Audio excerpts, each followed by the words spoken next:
ETF index mutual funds నేర్చుకుని stock మార్కెట్లో రాణించాలనుకుంటున్నారా? వెంటనే ఈ నెంబర్కి కాల్ చేయండి. హాయ్ హలో నమస్తే, welcome back to Suman TV. ప్రస్తుతం మనతో పాటు ఉన్నారు Edunine career guidance director Venugopal గారు. సార్తో మాట్లాడదాం. నమస్తే సార్. నమస్తే మేడం.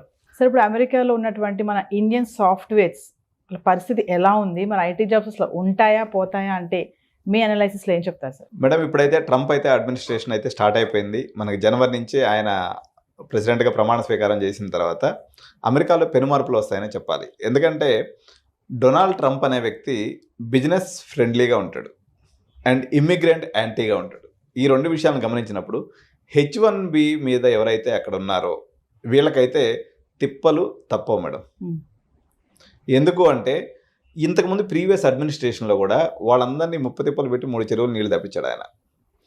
ఆయన యొక్క కాన్సెప్ట్ ఏంటి అంటే ఇమిగ్రెంట్స్ వచ్చారా, మనకి ఇక్కడ ఇన్వెస్ట్ చేశారా, వెళ్ళిపోయారా అంటే బాగా టాలెంట్ ఉన్నటువంటి వాళ్ళని తప్పనిస్తే ఎవ్రీ 1 ఇయర్కి ఒకసారి. ఇప్పుడు ఏమైపోద్ది అంటే మేడం, ఒక ఫ్యామిలీగా అక్కడ పోయి ఉంటారు, పిల్లల్ని చదివించుకుంటూ ఉంటారు అనమాట. అంటే ఇప్పుడు మన ఈ జనరేషన్, యంగ్ జనరేషన్ ఎవరైతే ఉన్నారో 25, 30, 35లో ఉన్నటువంటి వాళ్ళందరూ కూడా నిరంతరము ఈ వీసా యొక్క స్ట్రగుల్లోనే వాళ్ళ జీవనాన్ని నెక్స్ట్ 4 ఏళ్ల పాటు గడపాల్సిన పరిస్థితి అయితే ఉంది.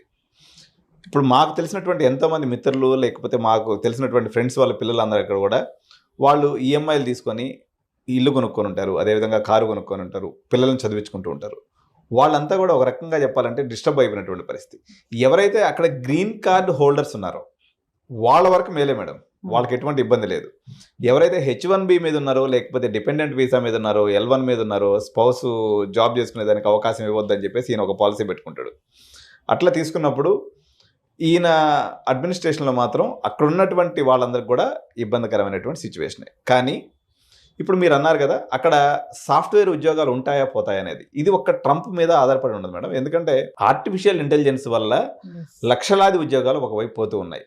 కానీ ట్రంప్ రావడం వల్ల ట్రంప్ ఏమంటున్నాడంటే ఇప్పుడు ఈయన కొన్ని విషయాలకు వ్యతిరేకంగా ఉంటాడు. ఫర్ ఎగ్జాంపుల్, ఇప్పుడు ఉదాహరణకి ఉక్రెయిన్కి బిలియన్స్ ఆఫ్ డాలర్స్ అమౌంట్ అనేది మన అమెరికా అనేది స్పెండ్ చేస్తూ ఉంది. అదేవిధంగా మన ఇజ్రాయెల్కి కూడా స్పెండ్ చేస్తూ ఉందన్నమాట. పర్యావరణ పరిరక్షణ కోసం కొన్ని వేల డాలర్స్, లక్షల డాలర్స్ వీళ్ళు స్పెండ్ చేస్తుంటారు అనమాట. ఇటువంటి ఫండ్ మొత్తాన్ని అమెరికా యొక్క మార్కెట్స్లోకి తీసుకొచ్చి అమెరికా వెల్ఫేర్ కోసం ఖర్చు పెట్టాలనేటువంటిది ట్రంప్ యొక్క ప్రధానమైనటువంటిది. దీనివల్ల ప్రాజెక్ట్స్ పెరిగి ఉద్యోగ అవకాశాలు పెరగతాయని చెప్పేసి ఒక సెక్షన్ ఆఫ్ పీపుల్ అయితే బలంగా చెప్తున్నారు. ఇప్పుడు సపోజ్ ఒక కంపెనీ ఉంది మేడం, వాళ్ళు H1B వీసాలో సపోజ్ ఒక 100 ఉన్నాయనుకుందాం ఫర్ ఎగ్జాంపుల్. ఈ 100 మెంబర్స్ ఉన్నటువంటి రిక్వైర్మెంట్ కాస్త తనకి 500 మెంబర్స్ రిక్వైర్మెంట్ ఉందనుకోండి, ఆబ్వియస్గా H1Bలు ఎక్కువ ఇష్యూ చేస్తారు. ఎందుకంటే వాళ్ళకి ఎప్పుడైతే ప్రాజెక్ట్స్ ఉంటాయో వీళ్ళకి H1B వీసాలు కూడా ఆటోమేటిక్గా ఇంప్రూవ్ అయ్యేది ఉంటుంది. కాకపోతే ఒకటే ఉంటుంది, టెక్నికల్ ఛాలెంజ్ ఏంటంటే వాళ్ళు చిన్న విషయాన్నైనా పెద్ద రిజెక్షన్స్ ఎక్కువ పడతాయి. H1B లాటరీ వేసినప్పుడు రిజెక్షన్స్ ఎక్కువ వస్తాయి అనమాట. 21%, 22% రిజెక్షన్స్ పడినప్పుడల్లా ఏంటంటే మళ్ళీ వాళ్ళు లాటరీ కోసం ప్రయత్నం చేయాల్సి ఉంటుంది. కొత్త టెక్నికల్ ప్రాసెస్ ఉంటుంది తప్ప ఓవరాల్గా అమెరికన్ ఎకానమీ మనకి పరుగులు తీసేటువంటి అవకాశం ఉంది. ఎందుకంటే అమెరికాలో ఎప్పుడైతే పెట్టుబడి పెడతాయో ప్రాజెక్ట్స్ మీద ఎక్కువ వస్తాయి. ఎందుకంటే వాళ్ళు ఇంట్రెస్ట్ రేట్స్ తగ్గించినప్పుడు సహజంగా వాళ్ళు ఎక్కువ మనీని లెండ్ చేసుకొని, ఎక్కువ మనీని తీసుకొని బ్యాంక్స్ దగ్గర నుంచి కొత్త ప్రాజెక్ట్స్ అనేవి స్టార్ట్ చేస్తారు. తద్వారా ఇప్పుడు ఉన్నటువంటి ఏదైతే ఫర్ ఎగ్జాంపుల్ ఇప్పుడు 100 జాబ్స్ ఏదైతే ఉన్నాయో అవి 200 జాబ్స్ వరకు పెరుగుతాయనేటువంటి అంచనాలు అయితే ఇప్పుడు ఉన్నాయి. దానివల్ల అమెరికన్ ఎకానమీ ఎప్పుడైతే బూస్ట్ అవుతుందో తద్వారా ఉపాధి అవకాశాలు, అదేవిధంగా సాఫ్ట్వేర్ ప్రాజెక్ట్స్ కూడా పెరుగుతాయి. ఎన్ని ఉన్నప్పటికి కూడా ఇంత ఎవరైతే ఉన్నారో 100% అందరూ సస్టైన్ అయ్యేటువంటి అవకాశం లేదు.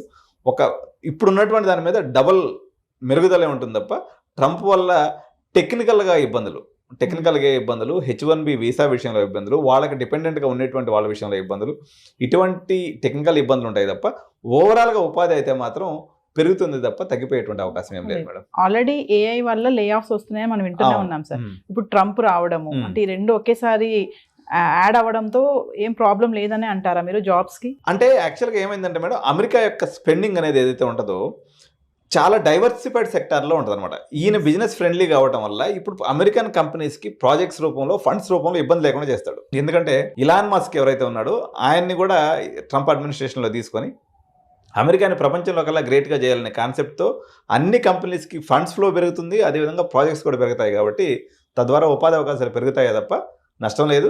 కాకపోతే ఈ యొక్క ఇబ్బందులు అయితే, వీసా ఇబ్బందులు అయితే కానీ తప్పేటట్లేదు, అందరికి కూడా ఉంటాయి. ఇప్పుడు ఈ ట్రంప్ విన్నింగ్ అనేది మన ఇండియన్స్ పైన ఎలా ఉంటుంది, అసలు ఇంపాక్ట్ ఎలా ఉంటుంది అంటారు ఓవరాల్ గా చూసుకుంటే? ఇక్కడ 2 రకాలుగా చూడాలి మేడం. ఒకటి ఇండియన్స్ పైన ఉండేటువంటి ఎఫెక్ట్, రెండోది ఇండియా పైన ఉండేటువంటి ఎఫెక్ట్.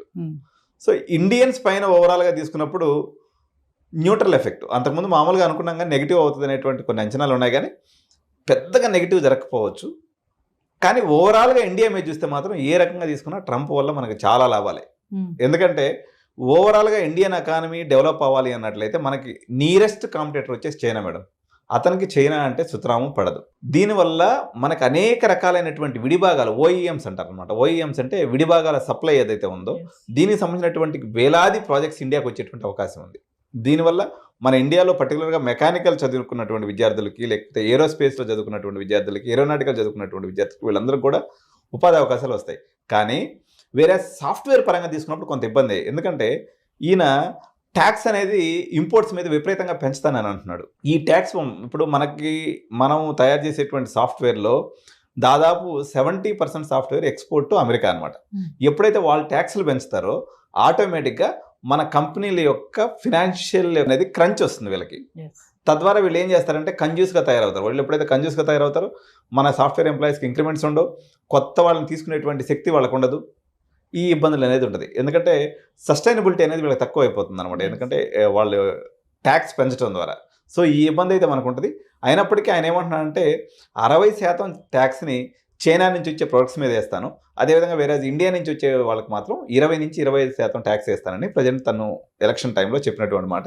అదే నిజమైనట్లయితే కంపారిటివ్లీ మనం లాభపడతాము కంపేర్ టు చైనా. కానీ సాఫ్ట్వేర్ పాయింట్ ఆఫ్ వ్యూలో మాత్రం ఫైనాన్షియల్ క్రంచ్ అనేది కొంత సాఫ్ట్వేర్కి వచ్చేసింది. ఆల్రెడీ ఏఐ ఉపద్రవం ఉంది, 4 సంవత్సరాల నుంచి అసలు ప్లేస్మెంట్స్ అన్న మాటే లేవు.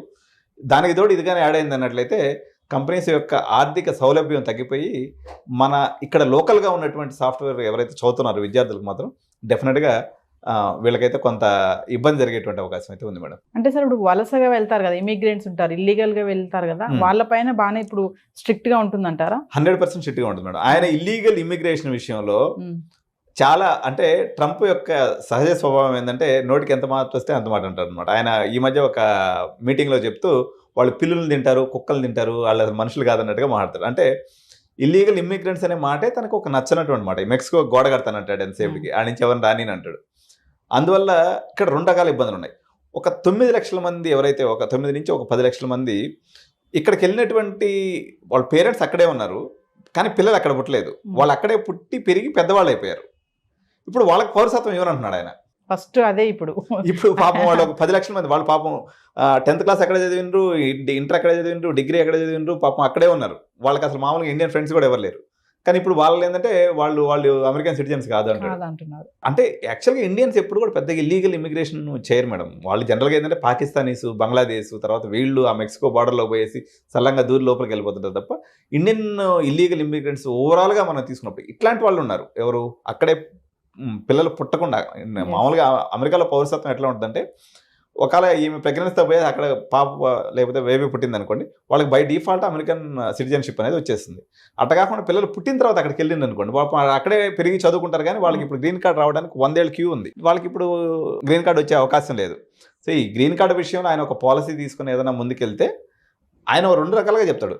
నేను ఇక్కడ నుంచి డిగ్రీ చదవడానికి వచ్చిన వాళ్ళందరికీ గ్రీన్ కార్డ్ ఇచ్చేస్తానంటాడు, ఇమిగ్రేషన్ మొత్తాన్ని తాడదీస్తానంటాడు. మరి ఆయన గ్రీన్ కార్డు విషయంలో అయితే నాకు తెలిసి బెండగాడు. ఎందుకంటే ఇప్పుడైతే అక్కడ ఉన్నటువంటి ఈ 9 లక్షల మందికి ఇల్లీగల్ ఇమిగ్రెంట్స్గా ఉన్నటువంటి వాళ్ళందరినీ కూడా హోమ్ల్యాండ్ సెక్యూరిటీ అంటారు. వాళ్ళకి మనకి ఎక్కడైతే అక్కడ ఇమిగ్రేషన్ అధికారాన్ని చూసేటువంటి ఒక డివిజన్ అనమాట అది అమెరికా ప్రభుత్వంలో. వాళ్ళని అయితే మాత్రం అందరినీ తాడదీసి అందరిని ఇంటికి పంపిస్తారు. తర్వాత రెండో ఇబ్బంది, మనకు ప్రధానమైనటువంటి ఇబ్బంది, ఎవరైతే పార్ట్ టైంలు చేసుకుంటారో, ఇల్లీగల్గా పార్ట్ టైం చేస్తూ ఉంటారు మన వాళ్ళందరూ, వీళ్ళందరికీ కూడా ఒక రకంగా ఇబ్బందే. వాళ్ళందరినీ కూడా కంట్రోల్ చేసేటువంటి పరిస్థితి ఉంది. Thank you. నమస్తే.